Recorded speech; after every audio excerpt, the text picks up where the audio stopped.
Hello everyone, इस video में हम यूके पीसीएस मेंस पेपर 7 में जो मैथ्स है उसके सिलेबस को डिस्कस करेंगे और उसके अकॉर्डिंग कौन सी क्लास की बुक्स पढ़नी चाहिए, कौन सी बुक उसके लिए बेस्ट रहेगी, उसके बारे में डिस्कस करेंगे और इस सिलेबस को कंपेयर करेंगे प्रीवियस ईयर क्वेश्चन से।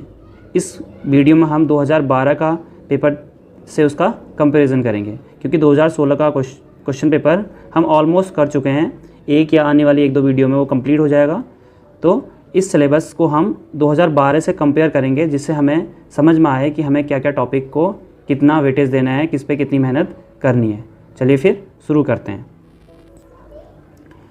तो ये जो सिलेबस है इसमें आपको पहले पता ही होगा कि एथिक्स 80 मार्क्स की है और जो मैथ्स है वो 20 मार्क्स का है, ठीक है। और यहाँ पे ये मैथ्स का वेटेज ज़्यादा है, 120 मार्क्स। और आने वाली वीडियो में मैं आपको 2016 के जो टॉपर रहे हैं हिमांशु सर, उनकी कॉपी दिखाऊंगा, जिसमें उन्हें मैथ्स के जो भी क्वेश्चन सॉल्व किए हैं, अगर उन्हें वो सही सॉल्व किए हैं तो उन्हें फुल मार्क्स मिले हैं। क्योंकि एग्ज़ाम प्रेशर होता है और बहुत सी चीज़ें होती है, हमें पेपर टाइम पे कंप्लीट करना होता है, एथिक्स भी लिखना होता है, पेपर बहुत लेंदी होता है। तो उस टाइम पे उन क्वेश्चनों को जल्दी से करना और जल्दी सही करना ये बहुत डिफ़िकल्ट हो जाता है। तो अगर मैथ्स के क्वेश्चन आप सही करते हो और ऑलरेडी पहले से आप प्रैक्टिस करते हो, अच्छी प्रैक्टिस करते हो, तो ये आपको अच्छा आउटपुट देगी। अगर आप क्वेश्चन सही करते हो तो पूरे मार्क्स मिले। इसके बाद की जो वीडियो होगी उस पर हम उनकी कॉपी को डिस्कस करेंगे, जिससे कि हमें एक आइडिया मिलेगा हमें एग्ज़ाम में कैसे लिखना है, कितना लिखना है। तो इसमें तो हम सिलेबस को देखते हैं। तो सिलेबस में क्या क्या है? सिलेबस में पहला है संख्याएं और उनका वर्गीकरण। हमने बचपन से पढ़ा है संख्याएं, नंबर्स हमने पढ़ रखे हैं, नंबर और their classification, natural number, real number, rational और irrational number, integer, division of numbers, prime numbers, operation of real numbers, power root method, ये सारे क्वेश्चन, एलसीएम, एचसीएफ, इंटीजर, ये आपको क्लास 9 के पहले चैप्टर में या 6, 7, 8 के किसी भी बुक में, मैथ्स की बुक में आपको ये मिल जाएगा आसानी से। ये वाला टॉपिक आप 8th के बुक से अच्छे से कर सकते हैं, 6, 7 की बुक में भी हो सकता है, लेकिन ये सारे नंबर अच्छे से पढ़ने हैं तो ये 9th के पहले चैप्टर में आपको, 9th की जो एनसीईआरटी है क्लास 9th की, वहाँ पे ये अच्छे से मिल जाएंगे। इसका दूसरा टॉपिक है रेशियो वाला, अनुपात वाला टॉपिक है। ये जो अनुपात वाला टॉपिक है ये 8th की बुक में है, 8th की बुक में या 7th की बुक में। अगर उससे भी बेसिक चाहिए तो 7th की बुक में भी, 7th और 8th की एनसीईआरटी करेंगे, उसमें ये टॉपिक अच्छे से मिल जाएगा, इनके बेसिक अच्छे से पढ़ लेंगे। ऐसी नीचे आते हैं, परसेंटेज है, यहाँ पे प्रतिशत वाला है, प्रतिशत वाला क्वेश्चन जरूर आता है। देखो यहाँ पे एक सिलेबस में लिखा है, मैं हिंदी में अगर दिखाऊँ, यहाँ पे लिखा है कि संख्या की दर प्रतिशत में और दर प्रतिशत को संख्या में बदलना। हमने 2016 का क्वेश्चन किया था, उसमें था ना 0.01, 0.1 का कितना प्रतिशत है, तो ये सेम इस टॉपिक से उठाया हुआ क्वेश्चन है। तो ये प्रतिशत के क्वेश्चन ये भी हमें 6, 7 के क्वेश्चन उसमें एनसीईआरटी में मिल जाएंगे। अगर आपके पास कोई स्टैंडर्ड बुक है, बहुत सारी बुक्स आती हैं अलग अलग, अरिहंत की आती है, वहाँ से भी आप टॉपिक को कवर कर सकते हैं, या आपके पास RS अग्रवाल है, उसमें से भी आप बेसिक को कवर कर सकते हैं। और भी बुक होती है जैसे MTire है, जिसमें आपको बहुत आसानी से ट्रिक मिल जाती है, उससे भी आप सॉल्व कर सकते हैं। अगर आपके पास ये कोई बुक नहीं है तो आप एनसीईआरटी उठाइए, वो आपको गूगल में आराम से मिल जाएगी, उनकी PDF डाउनलोड करके आप इस टॉपिक को पढ़ सकते हैं। उसके बाद प्रतिशत के बाद लाभ और हानि, प्रॉफिट लॉस, उसको, और ये कॉस्ट, लागत मूल्य, कॉस्ट प्राइस, विक्रय मूल्य, ये लाभ हानि के क्वेश्चन भी, पर ये भी 8th में है। तो ये जो इधर वाला टॉपिक है, अनुपात वाला और प्रतिशत वाला, ये लाभ और हानि वाले क्वेश्चन, ये 8th में, 7th में इसका और बेसिक, अगर आपको और ज़्यादा बेसिक से सीखना है तो 7th में, 8th में यहाँ मिल जाएंगे। और ये साधारण ब्याज, चक्रवृद्धि ब्याज, तो ये जो ब्याज, चक्रवृद्धि और साधारण ब्याज के टॉपिक है, ये भी 8th की क्लास में है। तो उसके बाद यहाँ पे टाइम, वर्क एंड टाइम के क्वेश्चन है, ठीक है।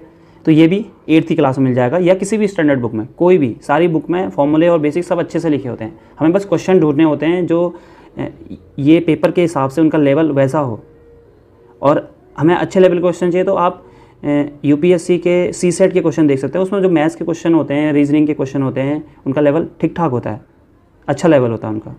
तो ये हम आराम से 8th तक की बुक में कर लेंगे।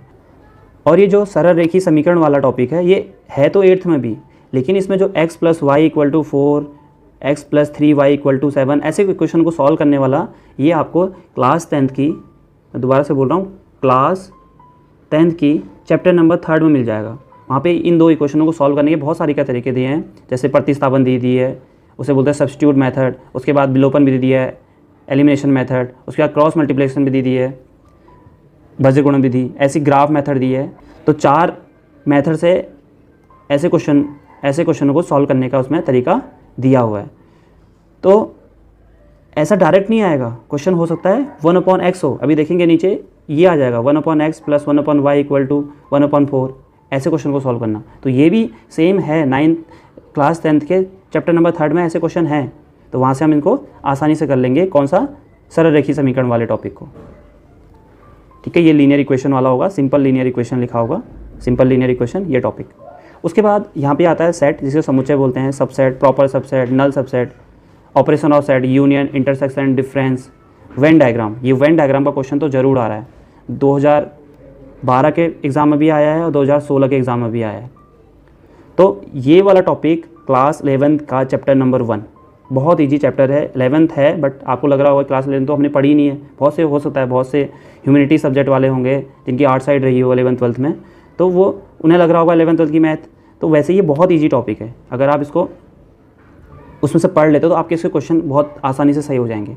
उसके बाद यहाँ पे ट्रायंगल के बारे में नॉलेज होनी चाहिए, rectangle, square, rhombus and circle, theorem related, इससे रिलेटेड थ्योरम्स होनी चाहिए। ये भी बेसिक बुक में मिल जाएगी, जैसे 8th की बुक में या 9th की बुक में। 9th 10th की बुक में ट्रायंगल, रेक्टेंगल के बारे में बहुत दिया है। हाँ, वहाँ पे बहुत ज़्यादा है इसके बारे में, अगर आप चाहो तो इसके डायरेक्ट फॉर्मूले किसी भी एक स्टैंडर्ड बुक से, मैंने जैसे बताया आर्यन दिया, RS अग्रवाल, वहाँ से फॉर्मूले कर लेंगे, उसके बेस पे हम क्वेश्चन आसानी सॉल्व करेंगे। Perimeter, area, volume, surface area, sphere, rectangle, rectangular, circular, cylinder, cone and cube, ये टॉपिक मिक्स होता है। अगर 9th एंड 10th का सरफेस एरिया चैप्टर है, 13 चैप्टर, 13वां चैप्टर है, वहाँ पे इसे अच्छे से कवर किया है। 9th में बेसिक है, बहुत जल्दी फॉर्मूला अप्लाई करके उसको जल्दी आप आसानी से कर लेंगे।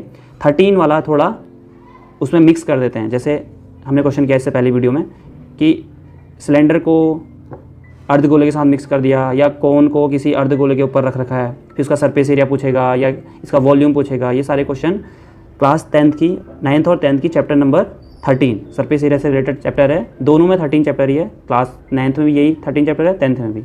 तो वहाँ पे ये टॉपिक आराम से हो जाएगा।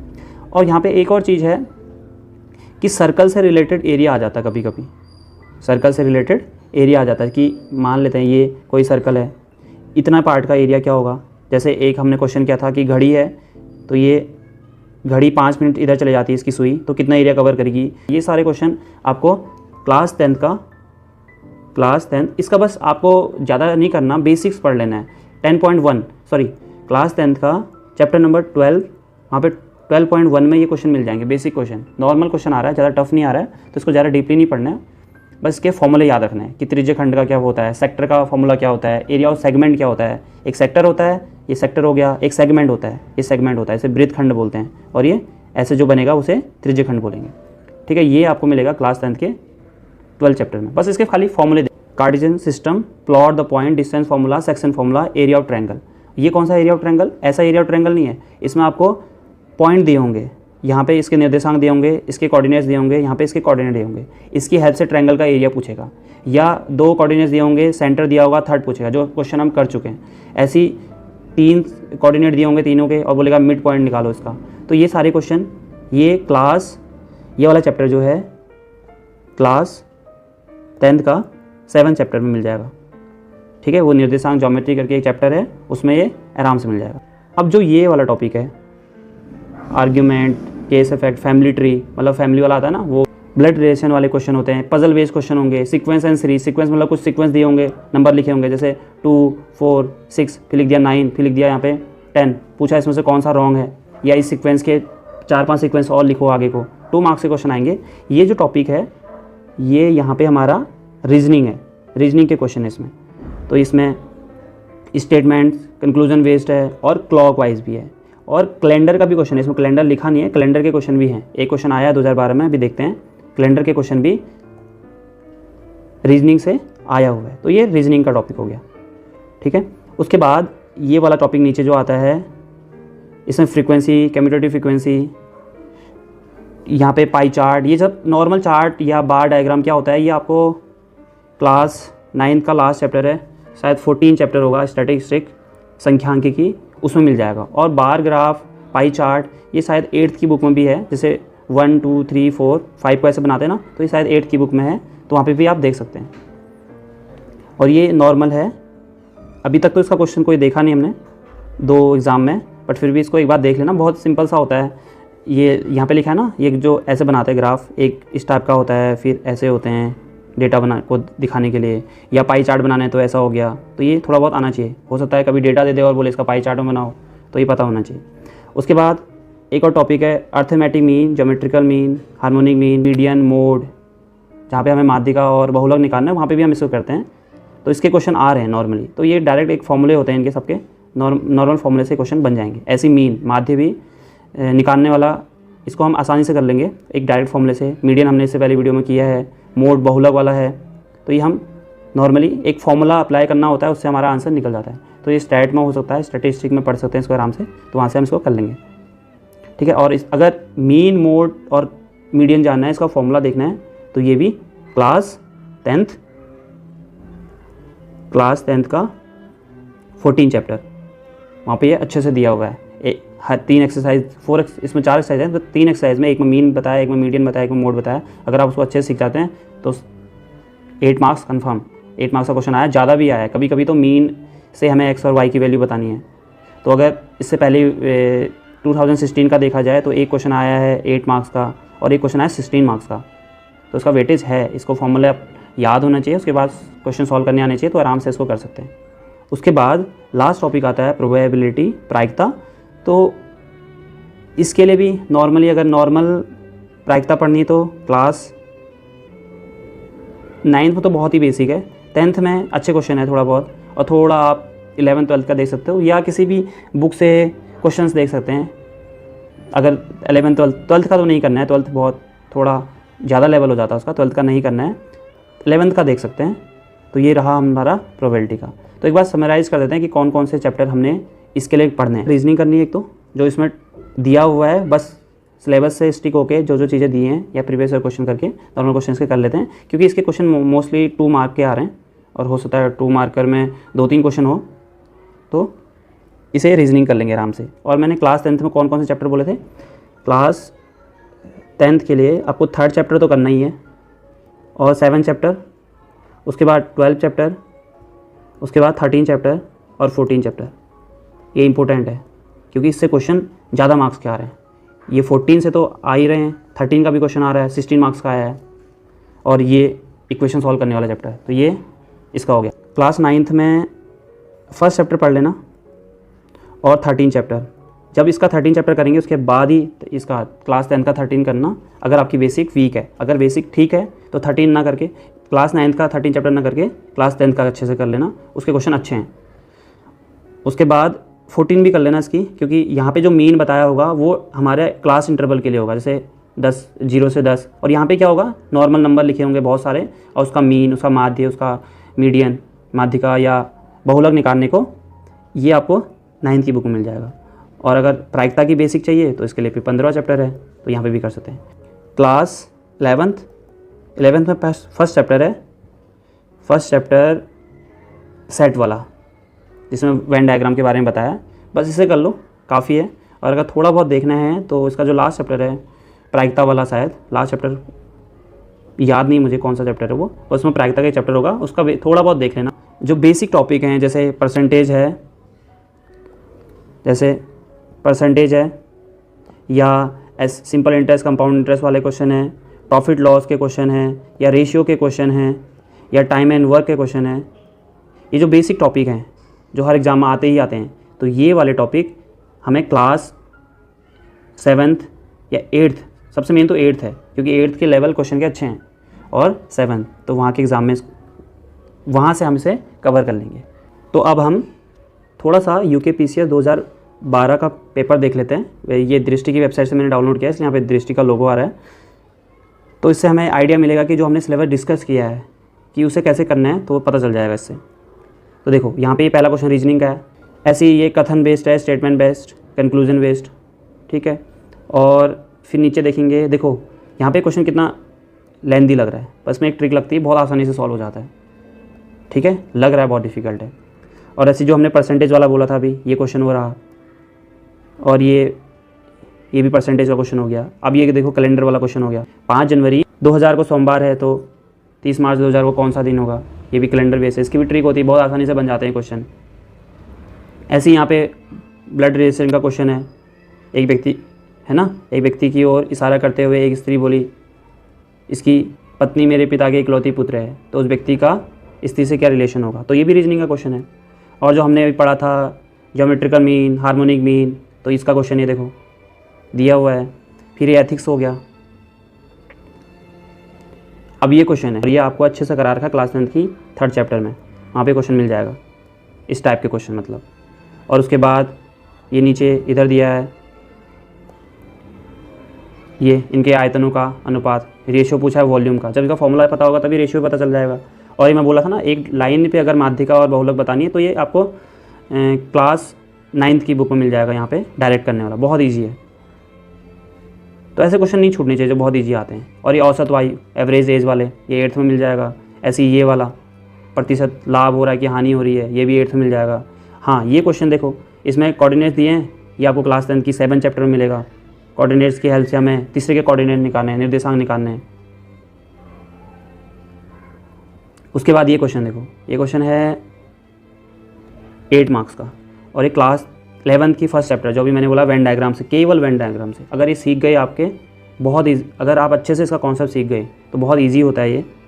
और अगर आप सीख गए तो 8 मार्क्स आपके पूरे आएंगे। और ऐसे ही देखो टाइम एंड वर्क वाले, ए और बी मिलकर काम इतने दिन में करते हैं, बी अकेला आ जाता है, ये बहुत सारे क्वेश्चन होते हैं इसके। तो देखो ये भी क्वेश्चन है, नॉर्मल क्वेश्चन है।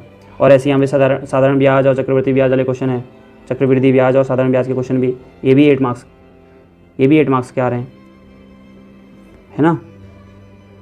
और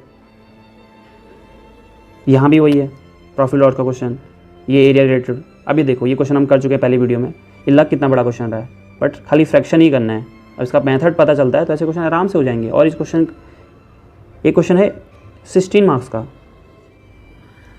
और ऐसे ही देखो भागीदार क्वेश्चन होता है, पार्टिसिपेट वाला, ए और बी और सी तीनों ने मिलकर काम शुरू किया, फिर किसको कितना प्रॉफिट होगा। तो इसमें बहुत सारे मिक्स कर देते हैं, इसमें परसेंटेज मिक्स कर दिया उन्होंने। तो इस वीडियो में इतना ही है। नेक्स्ट वीडियो में हम जो अपनी 2016 के क्वेश्चंस कर रहे थे उसको कंप्लीट करते हैं। 1-2 वीडियो में शायद वो कंप्लीट हो जाएगा। और एक वीडियो आएगी जिसमें मैं तुम्हें टॉपर्स वाली जो कॉपी है उसे दिखाऊंगा मैथ्स से। और भी कॉपी हैं तो वो आप टेलीग्राम चैनल से देख सकते हैं। अगर आप वेट नहीं करना चाह रहे तो टेलीग्राम चैनल का लिंक नीचे डिस्क्रिप्शन में डला हुआ है, वहाँ से आप उसको ज्वाइन कर सकते हैं। और वहाँ फ्री में है वो, वहाँ से कॉपी देख लेना, उससे पता चल जाएगा, एक आइडिया मिल जाएगा कैसे क्वेश्चन सॉल्व करना है और कितना कम लिखना है उधर पे, और मार्क्स भी देखना कि कितने मिले हैं। और जो 2012 का पेपर है उसको हम टॉपिक के साथ सॉल्व करेंगे। ऐसा नहीं कि पेपर को सॉल्व करते जा रहे हैं, हम पहले बेसिक्स पढ़ लेंगे।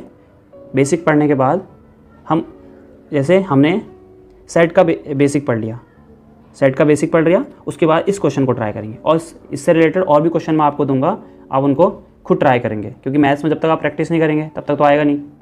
तो आप प्रैक्टिस करने के लिए मैं आपको बहुत सारे क्वेश्चन दूंगा, तो आप उसको सॉल्व कर, और उसका सॉल्यूशन आप चेक करने के लिए टेलीग्राम में अपलोड कर सकते हैं। या अगर कोई डाउट होगा तो उसमें डाउट कोई भी आसानी से आपका सॉल्व हो जाएगा। Okay, thank you. इस वीडियो में बस इतना।